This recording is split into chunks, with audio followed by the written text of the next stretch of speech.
There's this feeling I get when I look up, and as far as I can see is the open road. Whether it's familiar or not, there's this anticipation of new experiences.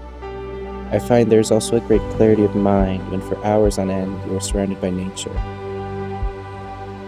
Its peacefulness is paired with the limitless opportunities and unbounding excitement of such beauty. Looking up and taking it all in is such a privilege. I can't quite think of the word to fully describe it, but I'll keep searching.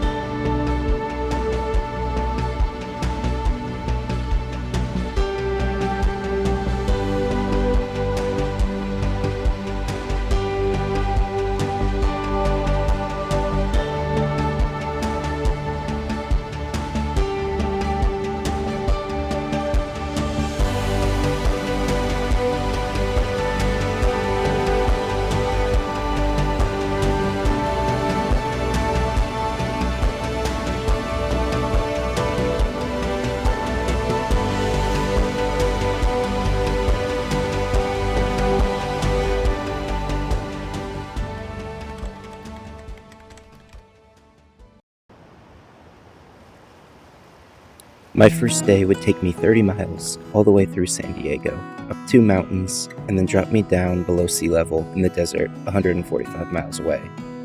My biggest climb I'd ever done before my first day was 450 feet back in Indiana.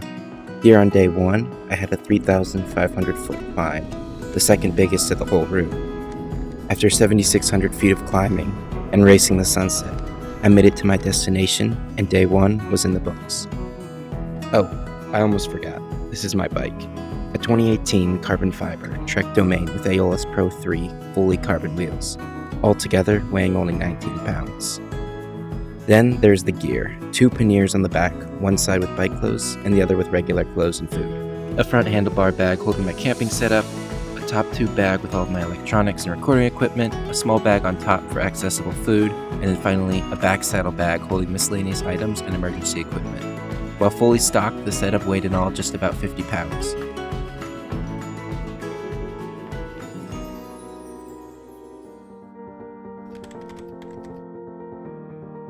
The next 2 days were a lot easier on the mileage and elevation, but the heat reached over 100 Fahrenheit both days. And a very important thing on days like this was knowing when and where the stops I was going to make throughout the day were. In the middle of the desert, it can be hard to find any liquids or restock food, but as I said earlier, I put quite a bit of planning into this trip. I had prepared a brief for each day mapping out all passable gas stations, dollar stores, restaurants, etc., and what mile on the route they were at. This allowed me to know when and where I needed to refill liquids and stock up on food, as well as knowing how many miles I would be going before the next stop. And let me tell you, these 2 days were almost as rural as it got. No stops for 50 miles on a sunny California day, with temps reaching over 100 degrees, was a scary thought. But I took it a mile at a time and made it out of the heat and started making my way northeast into Arizona. So when your hopes on fire,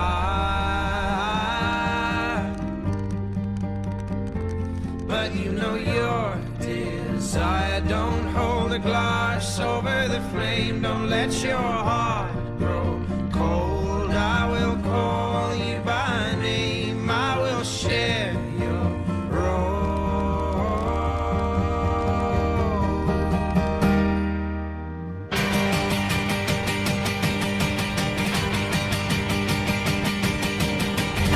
But hold me fast,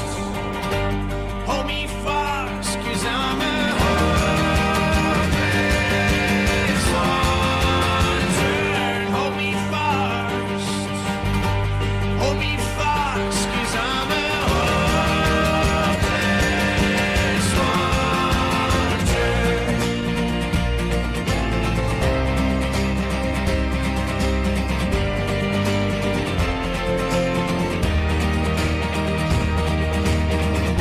I wrestle along with my youth. We tried so hard to live in the truth. Of all the places I visited, Arizona was definitely my favorite. From the mountainous backgrounds, sporadic forests, and the Grand Canyon, to Monument Valley, the Navajo Nation, and Route 66, each part was just something incredible and awe-inspiring that I'd never seen before. And before I knew it, I was 10 days in, past the Four Corners, and into Colorado. I climbed up very briefly to 8,000 feet at the Grand Canyon, and then descended back down to 4,500 feet, which is where I entered the Rockies. The altitude ended up being only the first problem that I ran into in the Rockies.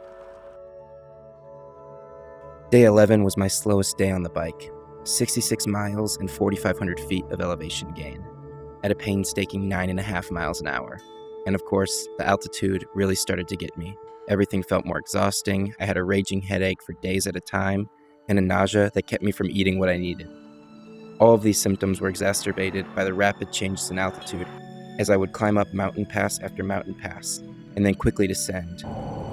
As the last 2 and hilliest days of the Rockies came, my knees started to hurt. With the added 45 to 50 pounds of equipment, even in the lowest gear, I was still putting an insane amount of pressure on my knees during the climbs. My right knee especially was giving me a sharp pain with every pedal stroke. And then came the biggest climb of the entire trip, up Wolf Creek Pass, a winding 4,000-foot climb across 15 miles that grew steeper and steeper before summiting at an altitude of 10,800 feet.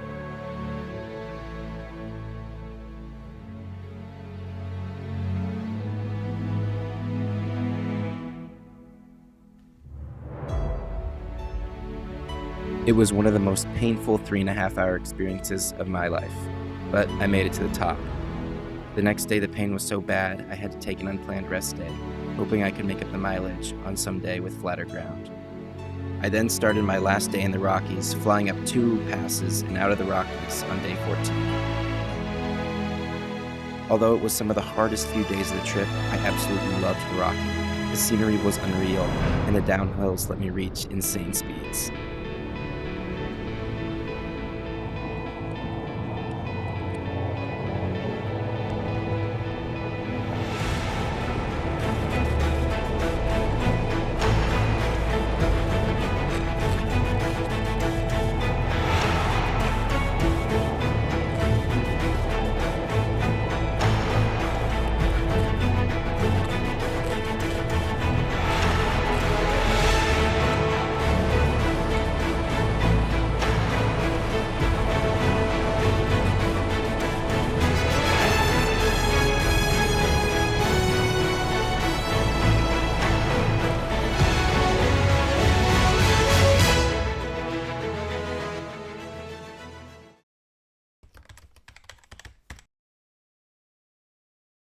As I descended into the Great Plains, I had a few goals. The first, let my knees recover as the elevation flattened.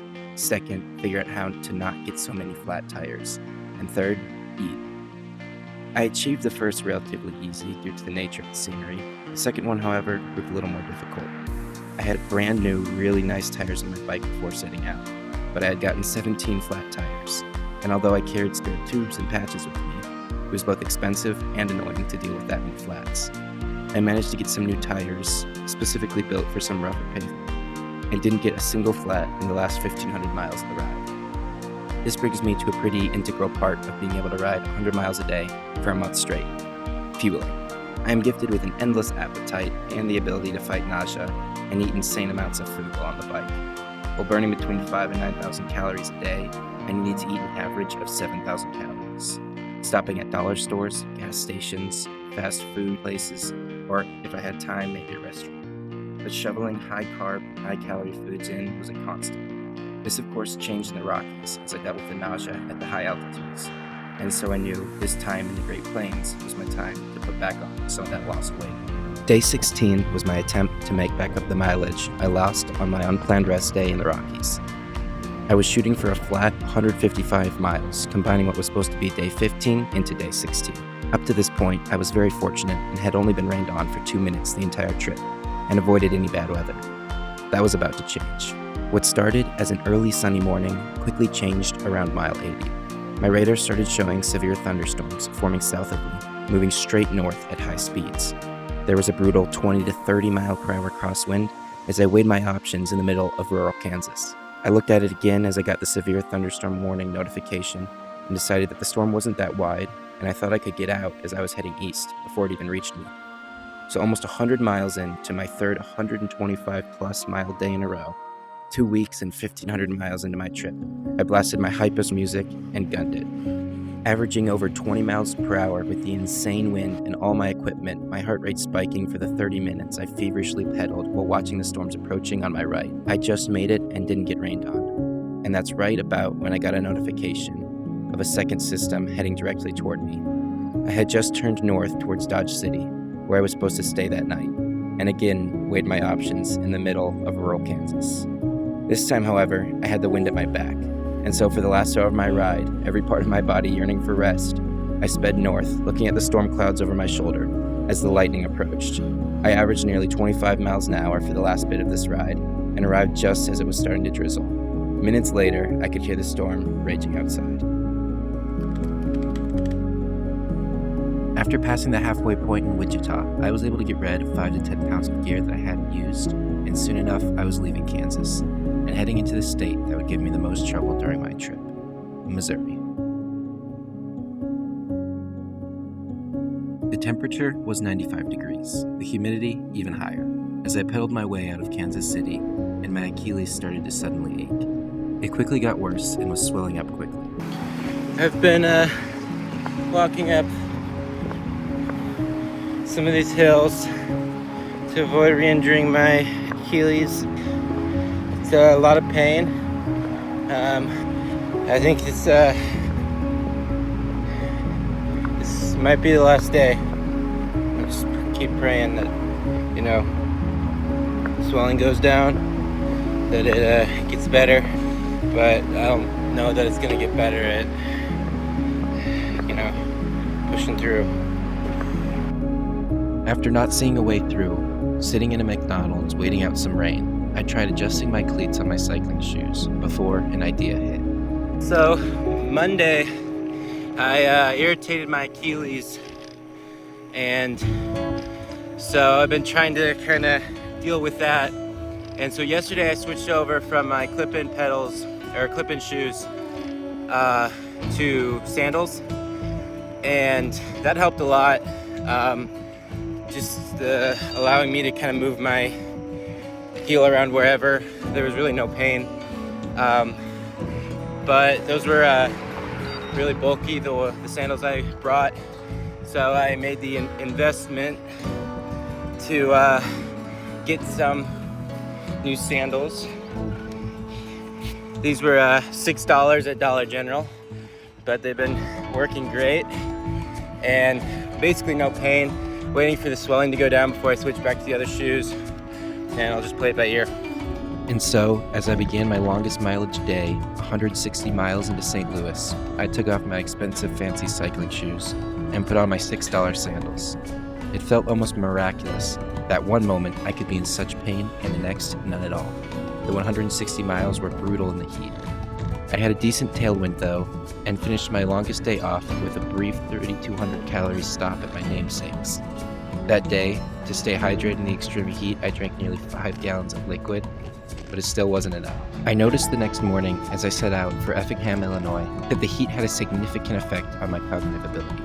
I was struggling to do basic math about how much further to each stop, and I had this aching sandpapery feel in the back of my throat. These are the early signs of heat stroke, something which did not occur to me until after walking into a gas station at mile 40.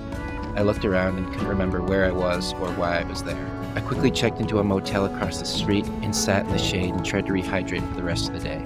Looking back, I realized just how close I was to heat stroke. The rest of that day felt like I had a fever, as I thought to myself through the chills, nausea, and pounding headache that this might be the end of the trip.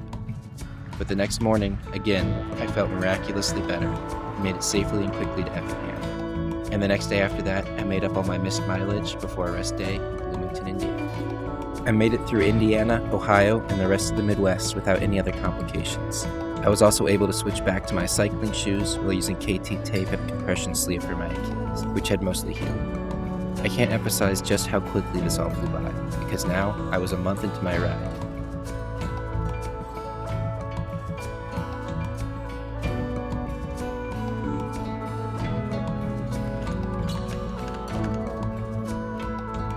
My first week, I climbed 29,000 feet. Week 2 was 30,000. Week 3 was 10, and week 4 was 20. In the last 5 days alone, I had to do 35,000 feet of climbing through the Appalachian Mountains before I reached the Atlantic. This included the 2 most hilly days of the whole trip, back to back, nearly 12,000 feet on day 32 and 8,700 feet on day 33. These mountains made me question every decision I had made up until this point, but I had one clear vision in my head, the shoreline of the Atlantic, and I flew up the mountains each day, refusing to quit and determined to make it to the ocean on the schedule I had set, despite the feeling of absolute exhaustion in my legs. But I would walk 500 miles and I would walk 500 more just to be the man who walked 1,000 miles to fall down at your door. When I'm walking, yes I know I'm gonna be the man who's working hard for you.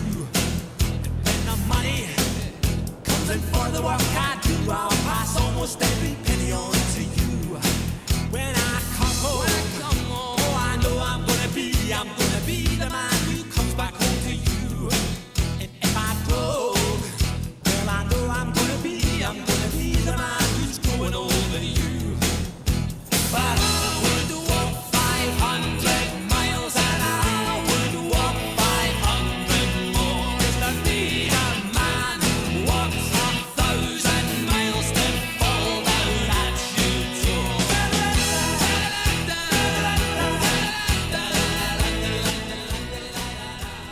And before I knew it, my last day was here.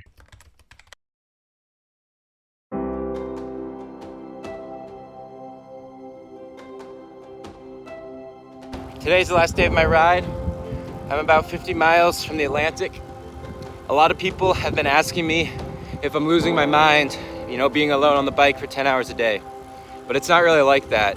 You're constantly processing and taking in everything around you, and you're moving fast enough that there's always something new there. It's never mundane. It allows for so much clarity. When you wake up somewhere new every day for a month straight, you learn to take it a step at a time. From the people I've got to meet to the places I've got to visit, this trip has just been the trip of a lifetime. I spent so much time planning this ride, it never really felt real throughout it, like that it would ever happen. And then, suddenly I found myself at the Pacific Ocean 5 weeks ago. I just planned it bit by bit every day for the last 2 years. I never really dreamed I'd make it to the Atlantic. I just assumed, something would go wrong or something would break, I'd get injured. I thought it was over in the Rockies when I hurt my knee. I thought it was over in Kansas when I injured my Achilles. I thought that, in the heat of Missouri and Illinois, that was it and it was time to go home. But, I took it one step at a time, 1 mile at a time, one pedal stroke at a time. I've learned that God's got a plan, and if you just take the step in front of you, if you set those ambitious goals, and if that's what you're supposed to do, and you work at them, even when the destination might not be clear, even when the only thing you can see is the next step, then at some point you'll look up and you'll look around you and you'll see the richness and the beauty of all that this life has to offer, in the people and in the places, sea to shining sea.